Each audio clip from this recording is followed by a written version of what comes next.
Hey guys, आज हम start करने जा रहे हैं क्रेनियम सीरीज का नेक्स्ट चैप्टर। पुसाया जो आधा दिन लाशों के साथ बिताकर अभी रिसर्च इंस्टीट्यूट बिल्डिंग से बाहर निकली थी, बहुत थक चुकी थी। करीब 1 महीना हो गया था, लेकिन पुलिस को अब तक कोई खास नया सबूत नहीं मिला था, क्योंकि प्लेन का ब्लैक बॉक्स अभी तक नहीं मिला था। इस वक्त से जांच की प्रक्रिया एक्सपेक्टेड से ज़्यादा देर हो रही थी। बस कुछ गवाहों के बयान के अलावा, जिनमें प्लेन रेंटल सर्विस चलाने वाली कंपनी भी शामिल थी। जैसे ही वो वहाँ खड़ी सोच रही थी कि अब क्या करे, अपने डॉर्म वापस जाए या इंस्टीट्यूट के पास वाले मार्केट से कुछ खाने जाए, एक जानी पहचानी काली गाड़ी उसके सामने आकर रुक गई। फिर पैसेंजर साइड का विंडो नीचे हुआ और ड्राइवर का चेहरा दिखा। मुझे पता था, तुमने मेरे मैसेजेस का जवाब क्यों नहीं दिया? जानी पहचानी आवाज़ सुनकर बुआ ने नाक से आवाज़ निकाली। और तुमने मुझे बताया क्यों नहीं कि तुम आ रही हो? बुसाया ने भी एक सवाल में जवाब दिया। कार में बैठ जाओ। क्या मैं किसी और दिन कर सकती हूँ? आज नींद आ रही है, बुआ ने थके हुए टोन में कहा। कोई ऐसा भी दिन होता है जब तुम्हें नींद नहीं आती? बुआ ने सिर्फ कंधे उचकाए और मार्केट की तरफ चल दी, जहाँ से उसने डिनर लेने का प्लान बनाया था। उसके बाद वही करना था जो उस वक्त सबसे ज़्यादा ज़रूरी लग रहा था, सोना। सबको पता था बुआ के सोने की आदत के बारे में। डॉक्टर बुसाया एक ऐसी शख्सियत थी जो कहीं भी कभी भी सो सकती थी। कभी कभी वो खुद भी सोचती थी कि ये आदत उसके अंदर कहाँ से आई। उसकी पहली सोच थी कि शायद ये आदत उसके पूर्वजों से आई हो, जिनकी रात दिन से लंबी होती होगी, इसलिए ज़्यादा वक्त नींद में गुजरता था। या शायद कॉलेज के दिनों से लेकर करियर के शुरू होने तक वो थकान इतनी जमा करती गई कि अब उसके लिए सोना सबसे इम्पोर्टेंट हो गया था। अगर कोई उसके आराम के वक्त के बीच में तोड़ता तो वो बस इग्नोर कर देती। पर एक ही इंसान था जिसे वो इस वक्त में इंटरफेयर करने देती थी, उसकी एडवाइज़र। बाकी सबके लिए नो चांस। फिनिया गाड़ी से उतरकर बुआ के सामने आ गई और बोली, कार में बैठ जाओ। आवाज़ अब और करीब थी। क्या हम कल मिल सकते हैं, या मुझे मैसेज भेज दो कंप्लेन करने के लिए, मैं तुरंत जवाब दे दूंगी, आई प्रॉमिस। बुआ ने कहा, थकान से चूर होकर, जैसे उसने फ़ोन उठाया हो मैसेजेस का जवाब देने के लिए। अगर मुझे कल बात करनी होती तो मैं कल आती, आज आई हूँ। फिन्या बोली, ठीक है ठीक है। ये सुनकर बुआ हल्के से टोंट में बोली, और कब वापस आई? 3 घंटे पहले। मुझे इतना मिस किया कि सीधे मुझसे मिलने आ गई, बुआ ने टोंट मारते हुए कहा। किसने कहा कि मैंने तुम्हें मिस किया? अच्छा, फिर अगर बस इतना ही कहना था तो मैं जा रही हूँ कुछ खाने। बुआ ने बात खत्म करनी चाहिए और निकलने लगी। कार में बैठ जाओ, मैं तुम्हें खिला देती हूँ, उसके बाद रेस्ट ले लेना। नहीं थैंक्स, आई एम फाइन। बुआ, तुम मेरी बात क्यों नहीं सुनती? विन्या चीखी। कार में बैठ जाओ, वरना मैं वैसे भी परेशान करती रहूंगी। तुम मुझे हुक्म देना बंद करो, बुआ ने गुस्से से कहा, लेकिन जानती थी कि अगर नहीं मानी तो फिन्या पीछा नहीं छोड़ने वाली। कितने दिन रुकोगी इस बार? बुआ ने पूछा। क्यों? ये क्यों पूछ रही हो स्वीटी? फिन्या ने फ्लर्टी वे में कहा। नहीं, मैं सिर्फ ये जानना चाहती थी कि तुम 2 दिन रुकोगी या 3 दिन, ताकि अपना काम पूरा कर सको।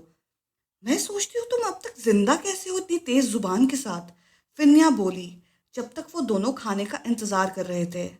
और तुम्हारा मुंह तो जैसे वरदान से कम है, बुआ ने जवाब दिया। अगर तुमने काम पूरा नहीं किया तो मैं वो कल पुलिस को दे दूंगी। बुआ, फिन्या गुस्से में बोली, या तुम खुद कर लो। मैं एडवाइज़र से बात करूंगी ताकि तुम्हें लैब का एक्सेस मिल सके, लेकिन टेस्ट का खर्चा तुम्हें खुद ही भरना पड़ेगा। बाय बुआ, ये इम्पोर्टेंट है, थोड़ा जल्दी कर सकती हो? किसी ने नहीं कहा कि ये इम्पोर्टेंट नहीं है, बुआ की आवाज़ सख्त थी। मैं जितना जल्दी हो सकता है कर रही हूँ। काम इतना भर गया है कि लगता है कि मैं उसी के नीचे दब जाऊंगी। अगर तुम थाईलैंड में कुछ नहीं कर रही हो तो मेरी मदद ही कर दो, अपना काम दूसरों के ऊपर मत डालो। फिन्या कुछ कहने ही वाली थी, लेकिन बुआ ने बीच में ही बात काट दिया। और अगर तुमने मुझे स्वीटी कहकर बुलाया तो मैं ये फोक तुम्हारे गले में घुसा दूंगी। बुआ का चेहरा गुस्से से भरा हुआ था और उसकी आवाज़ में नींद इतनी गहरी थी कि वो थकान छुपा नहीं पाई। ये सब देखकर फिन्या हंस पड़ी। मजाक मत बनाओ, बिल्कुल भी फनी नहीं है, बुआ ने टेढ़ी नज़र से कहा।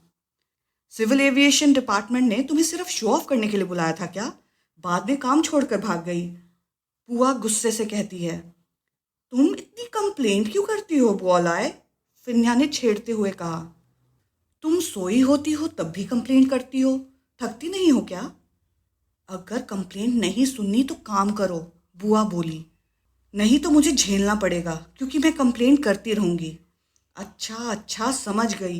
पर क्या तुम थोड़ा रुक नहीं सकती जब तक मैं अपना पर्सनल काम सॉर्ट कर लूं? मैं अभी अभी वापस आई हूँ। फिर से, बुआ बोली। इतना ड्रामा क्यों? अरे बाय बुआ, मैं काफ़ी टाइम से दूर थी। अब वापस आई हूँ तो कुछ तो सेटल करना पड़ेगा। तो तुमने डिसाइड किया है कि अब परमानेंटली वापस आ रही हो? तुमने तो बोला था वहाँ जॉब ऑफर मिला है।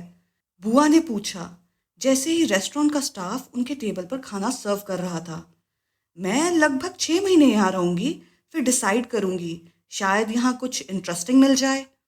एक एंथ्रोपोलॉजिस्ट यहाँ क्या करेगा टीचर या रिसर्चर बनने के अलावा? बुआ ने कहा, कुर्सी में पीछे लेटते हुए और थकान में नाक दबाते हुए, फिर पानी का एक घूंट लेते हुए। तो क्या तुम चाहती हो मैं तुम्हारी मदद करूं या नहीं? तुमने तो कहा था कि प्रोफेसर से बात करोगी, फिन्या ने पूछा। अगर तुम इंस्टीट्यूट के साथ काम करने वाली हो तो प्रोफेसर तुम्हें ज़रूर कोई पोजीशन दे देंगे। फिलहाल मैं ही यहाँ पर एक लौती रिसर्चर हूँ और मुझे छुट्टी चाहिए। अगर डॉक्टर फिन्या मदद करें तो मैं कुछ दिन के लिए ट्रैवल कर सकती हूँ और तुम्हें भी इसके लिए क्रेडिट मिलेगा। दोनों का फ़ायदा है।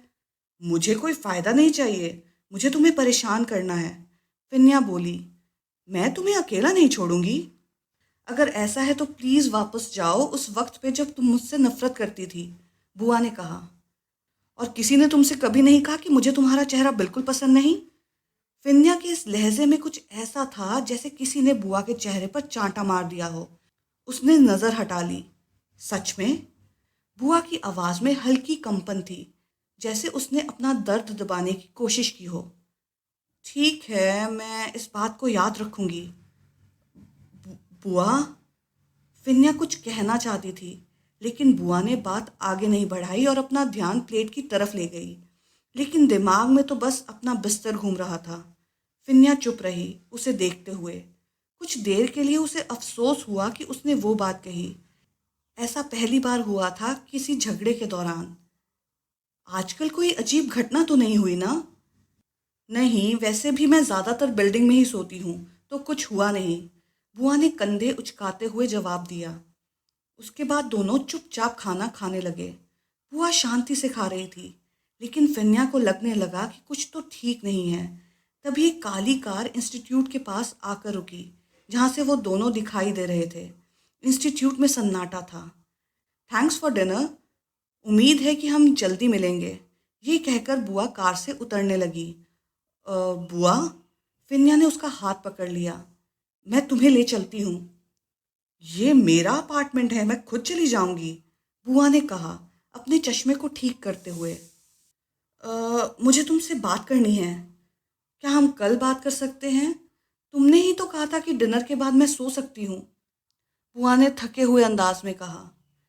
नहीं, बस 1 मिनट लगेगा, फिन्या ने घबराते हुए कहा। बुआ ने हाँ में सर हिलाया तो फिन्या ने कार बिल्डिंग के सामने रोकी। बुआ सर झुकाए बिना कुछ कहे अपार्टमेंट के अंदर चली गई और फिन्या भी उसके पीछे। क्या बात है? मैं सिर्फ 10 मिनट दूंगी, उसके बाद मैं इतनी थक चुकी हूँ कि कुछ सुन भी नहीं पाऊंगी, बुआ ने कहा।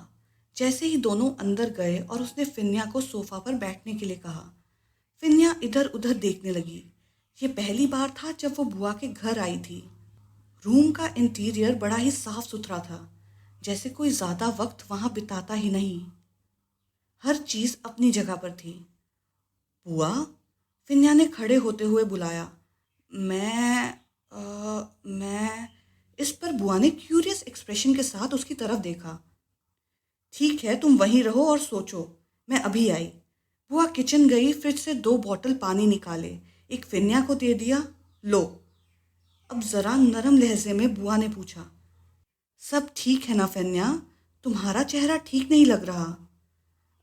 नहीं, कुछ नहीं है। अगर कुछ नहीं है तो मैं सो रही हूँ, लॉक ऑटोमेटिक है। Good night. ब बुआ बुआ बिना कुछ सुने अपने रूम में चली गई। 15 मिनट बाद शावर लेकर और कपड़े बदलकर जब बुआ बाहर आई तो देखा फिन्या अब भी वहीं सोफा पर बैठी थी। फिन्या, बुआ ने बुलाया। सब ठीक है ना? वो पास आई, चेहरे पर चिंता थी। पता नहीं। फिन्या की आवाज़ में झिझक थी। मैंने तुम्हें रेस्टोरेंट में कुछ बुरा कहा क्या? ये कौन सी नई बात है? तुम हमेशा मुझे परेशान करती हो, बुआ ने हंसते हुए कहा।